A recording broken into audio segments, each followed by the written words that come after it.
Inakusahan ng China ng Pilipinas na gumagawa lang ng gulo kasunod ng joint patrol nito kasamang Amerika sa West Philippine Sea.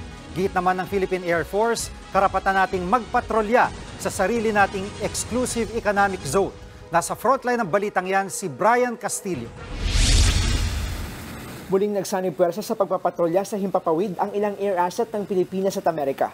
Sa pagkakataong ito, 3 FA-50 fighter aircraft ng Philippine Air Force at isang B-52H bomber aircraft ng US Pacific Air Force ang sabay na lumipad malapit sa kanluran ng Ilocos Sur hanggang sa Mindoro Strait. Bahagi ito ng ikatlong Joint Maritime Cooperative Activity ng dalawang bansa sa West Philippine Sea. They just flew together. Wala namang mga specific deals. It was just really a means for them to show their presence in our exclusive economic zone. Nagmula pa sa US military base sa Guam ang bomber aircraft bago ito sinalubong sa ere ng Philippine Air Force. Pagsasanay na rin daw yan kung paano haharangin ng Pilipinas ang mga hindi otorisadong pumasok sa ating airspace.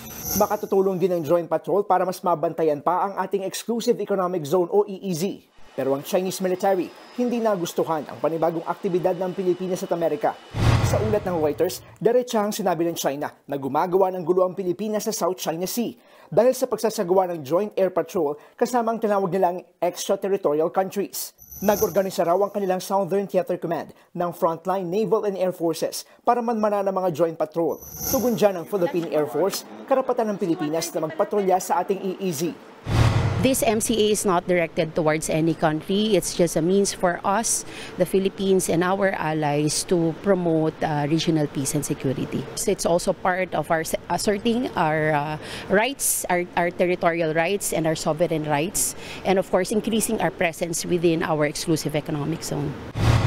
Kaya suportado raw ng Air Force ang patuloy na pagsasagawa ng Joint Patrol kasama ang Amerika. Kasabay niyan, dumating na sa bansa ang karagdagang C-130 plane na donasyon ng Amerika. Mas mapalalakas daw nito ang kakayahan ng militar na magsagawa ng operasyon, lalo na sa panahon ng kalamidad. Nagbabalita mula sa Frontline, Brian Castillo, News 5. Mga kapatid, Jiggy Manikad po, iba na ang may alam at may pakialam sa panahon ngayon. Para sa konkreto, kumpleto at komprehensibong balitaan sa Frontline, mag-follow at mag-subscribe sa social media pages ng News 5.